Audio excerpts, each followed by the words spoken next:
up, plant people? Today is a gloomy, rainy, cold day, and I'm just here in my big sweatshirt and my pajama pants, honestly. And I got my coffee.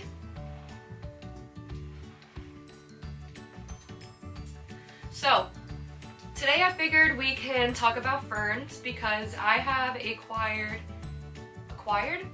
a lot of different types of ferns over the years, and I have definitely killed a lot of ferns, but with killing ferns or any plant, it kind of just teaches you what not to do. I feel like I am at a point where I can share my knowledge with a lot of them because I can safely say most of them are doing good, but this is still going to be a video that's like for me and you because there are always some ferns that I cannot perfect.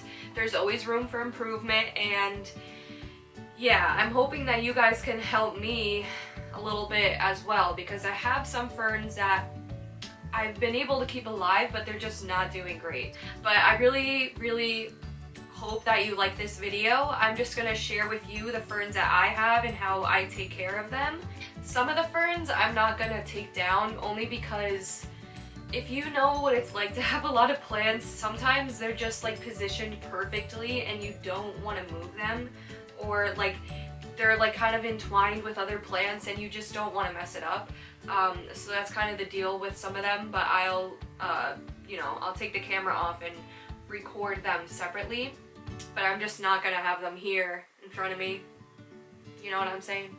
So let's start off. The first fern I'm gonna show you guys is my maidenhair fern. Now this one is one that I could use some help with, but at the same time I completely killed this fern, okay? I killed this maidenhair fern, and I'm pretty sure every single person who has owned one has killed one. And so then it was just nothing in a pot. I chopped it all back, and I was like, alright, let me just give it a few days, see if anything comes up. And of course, like little green spikes came up, so I had to keep it. So let me show you where we're at now. It's hard to see even because it's like so fine. So here's my maidenhair fern, and I'll have to do a close-up on this one.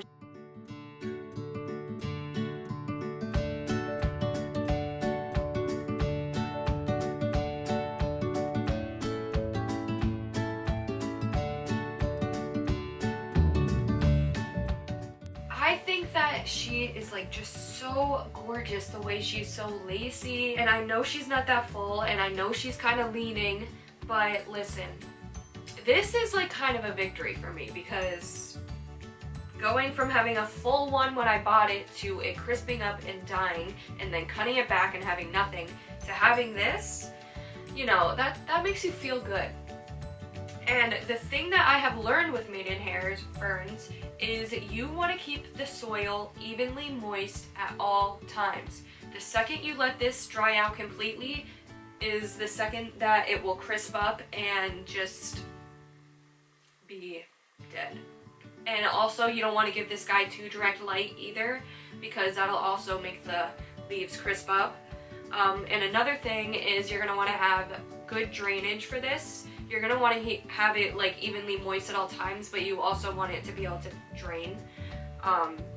Anything that you're going to keep moist, you want to have good drainage so you don't get mold or fungus. I actually have one more type of maidenhair fern.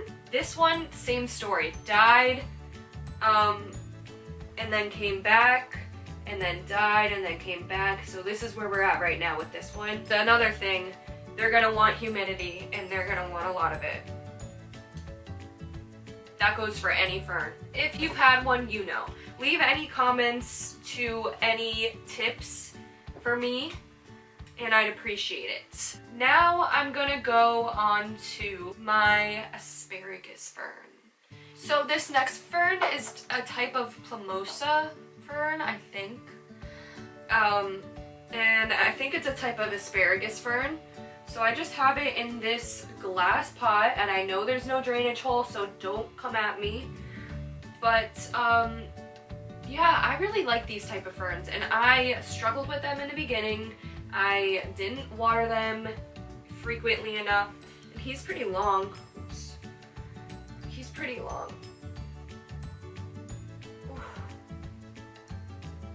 He's at least like 3 feet long.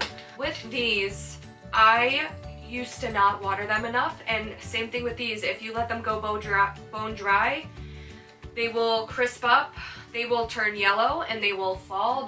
These little needle things will fall off, and it creates a mess.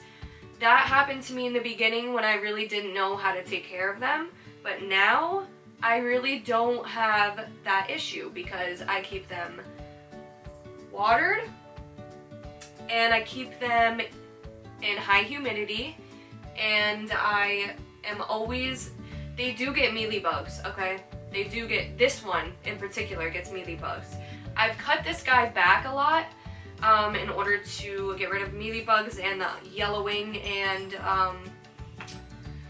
yeah, but this guy, on the level of difficulty, I would probably give him like 10 being the most difficult, I would probably give him like a 5 as far as ferns go. And I know a lot of people don't like these because they get, you know, they fall. But honestly, like if you take care of it really, really good, and you give it really high humidity. Oh, and I don't give this guy too bright light either. I give this guy pretty indirect bright light. Like he's close to a window, but he's being like shielded by a bunch of other plants. So yeah, that's that on that. And I actually have another one of these that's really big, and I will insert a clip of that right now. So the last fern that I want to show you that I don't want to take down is this one. This is another type of asparagus fern, and I kind of hooked her growth, her long ones up here on my skylight. It's kind of blown out, you can't see, but they're just kind of hooked up there. And yeah, this is a pretty big guy. She has all of these hanging down, and she has, oh, this light is kind of blowing it out, but she has some new growth coming in there. You can see those new little spikes. So yeah, she's doing really good, and she's even putting out some new spikes on her like existing growth, as you can see right here. Can you see like this coming out from this long one? Like it's a baby shoot coming off of the long one. I think that's really kind of cool. And he's been doing that a lot.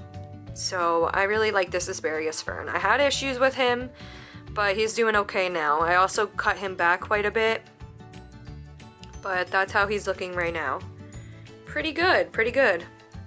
So you can probably tell why I didn't want to take that one down, because it is just like up throughout the skylight, and it is just, you know, I do not want to move it. But he's doing really, really well. I've had him for a while, and oh, we've had our ups and downs. But if you saw my video from yesterday, I ordered from Hertz. So if you didn't watch that video, then go watch it. But I got this yesterday from Hertz, and I got it online, and obviously. But this guy is gorgeous. And I have another fern that is similar to him, which I am not taking down. I'm going to insert a clip of that probably right after I'm done with this one. But this is just so soft and pretty. This is called PYRAMIDALIS fern.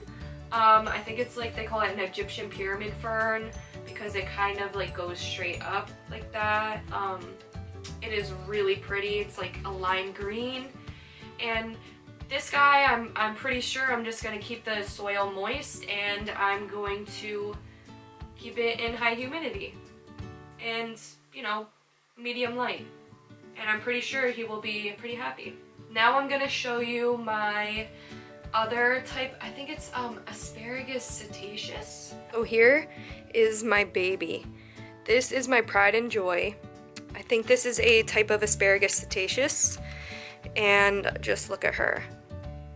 Gorgeous. I love these ferns. This is like my favorite plant, and she is really hard to get on camera because of how fine she is, but she is just so gorgeous. And she really didn't grow for me for a while. I mean, she would put out shoots off of her main ones already, but she didn't put out like new shoots for a while. But then one day I looked, and look at those two coming in right now.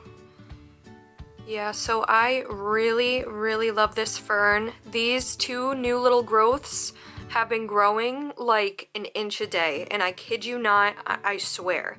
And I'm just so excited to see the new leaves come out on this guy, because I know that they're just gonna be gorgeous.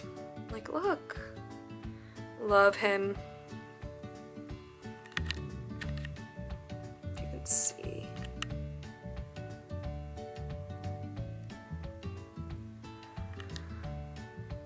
So, next fern that I'm gonna go to is this guy.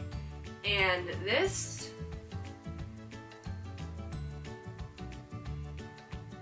if you can't tell, is my rabbit's foot fern. And I got her on sale, and she's really cute, you know? And she has her little rabbit's feet. I'll insert a little close-up on her of the little rabbit's feet.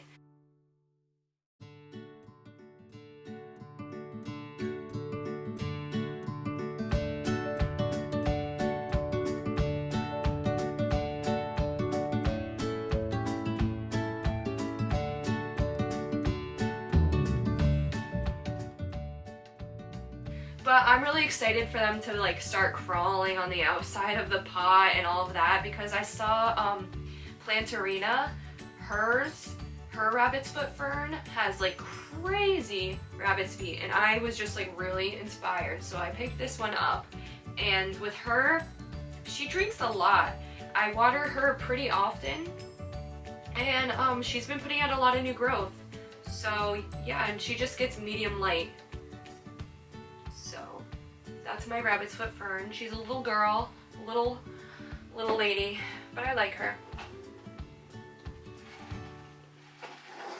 Now we're gonna go to this guy.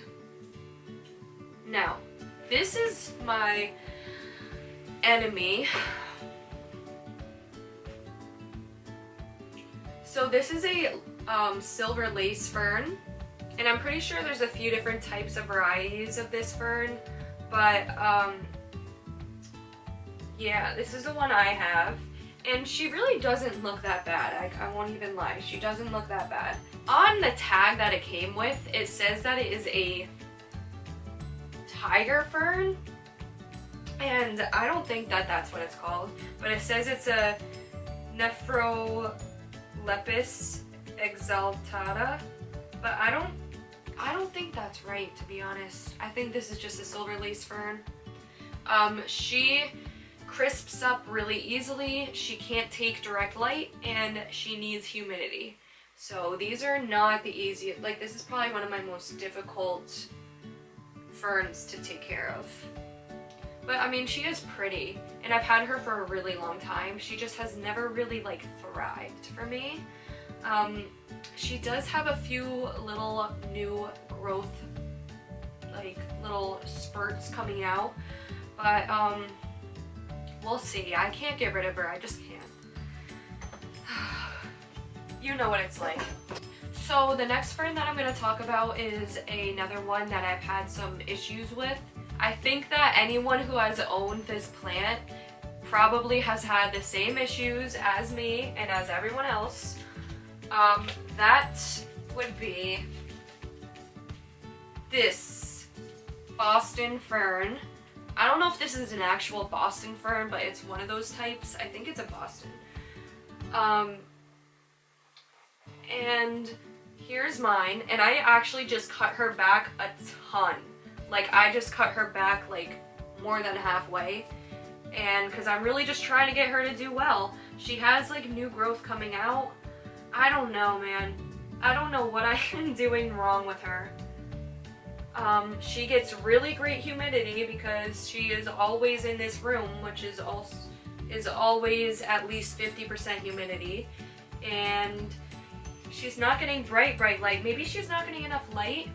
This one you're also going to want to keep moist at all times. You don't want her to dry out, because as soon as she dries out there's going to be issues. If you have like a really great indoor Boston fern that is flourishing, then let me in on your secret, because I have yet to figure it out. And I will say though, I've had this plant for probably like at least a year, so it's like not dying, it's hanging in there, it's just not doing great, you know? And like I've almost gotten rid of it so many times and then I just don't. So let me know your thoughts. Please comment down below your experience with Boston fern. The next one that I'm going to show you is this bird's nest fern, who is putting out five new leaves.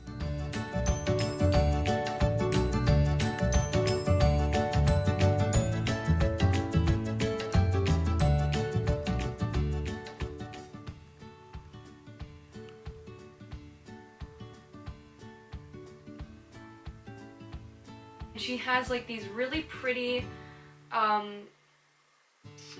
ridges on her leaves, if you can see. She is just so gorgeous. She is flourishing. If you want a fern and you want one that you're not going to kill, I would strongly suggest getting a bird's nest fern. They're beautiful. There's so many different types of varieties, which I have 3 types of varieties of bird's nest fern. I love this girl. She drinks a lot of water though, so you're going to want to check her for watering at least every other day. She's close to a window, but she's shielded by other plants, so she gets like medium light.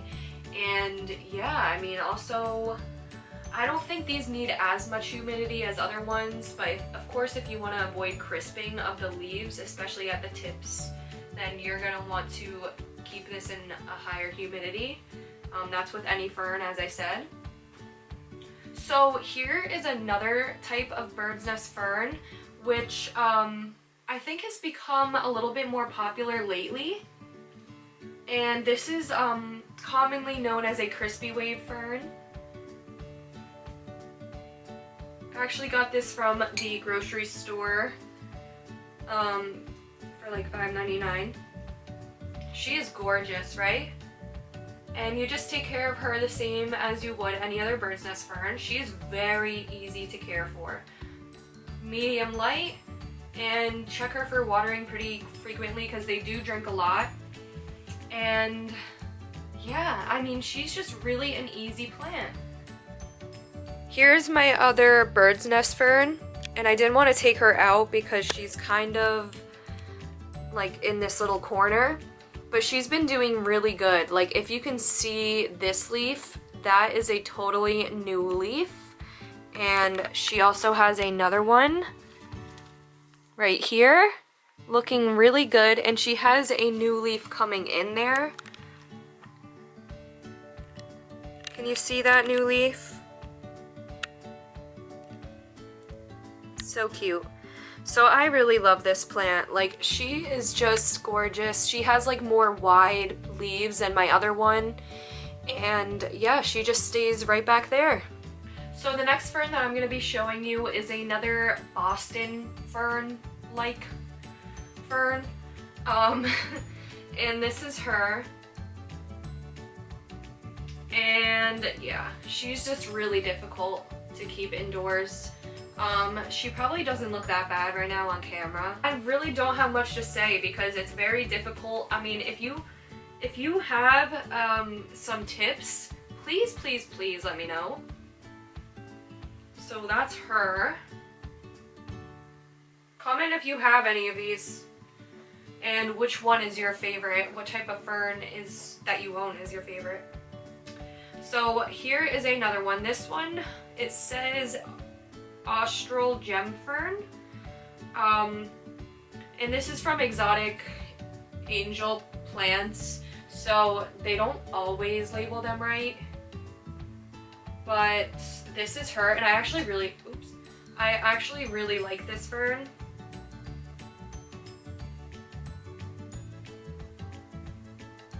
The leaves are really cute. I really do like this guy. It's a type of Asplenium fern. It says it's from Australia. This guy's from Australia. And he is really cute. And he is definitely a heavy drinker. I water this guy like almost every single day. I'm not even gonna lie. But yeah, I would definitely recommend this one. So now I'm gonna show you my Blue Star Fern. She might not look like she's doing that good, but she really is, trust me. I mean, if you can just see this leaf, like how beautiful is that? I cut her back quite a bit when I got her, and I haven't had her for that long, only like a few months. And she is putting out a bunch of new growth. Look at those babies. Those are new little leaves that she put out. Has a really nice blue tint to the leaves, and as the leaves get more mature, they have more like fingers to them, because as you can see, the older ones like only have 3 and the older ones only have 1. So I think that's pretty interesting. But she gets pretty good light, and I make sure that she is also pretty evenly moist at all times. So yeah, this is my Blue Star Fern, and it says here's the tag. Philobodium aurorum. Alright guys, so that's all for my ferns. I really hope that you guys like my ferns. They are a tricky plant, but they are very beautiful, and they have a very like large variety. Like a bird's nest fern looks nothing like an asparagus fern, and I think that's really cool.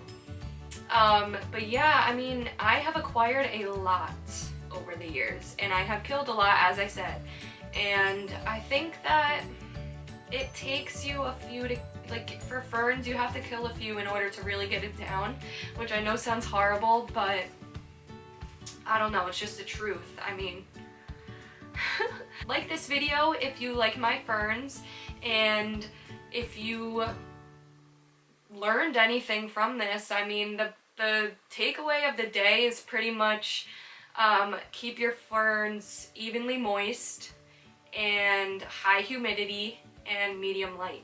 That's pretty much what it comes down to.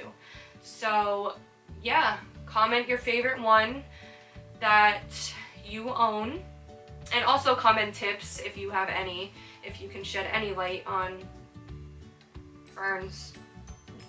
I have another video coming out this week of another plant haul, so definitely stay tuned for that. And if you didn't see my video from yesterday, I got some plants from Hertz Gardens and I did an unboxing, so check that out. And yeah, I love you guys. Thank you so much for watching. I really wanted to share my ferns with you guys, and I hope you liked it. Goodbye.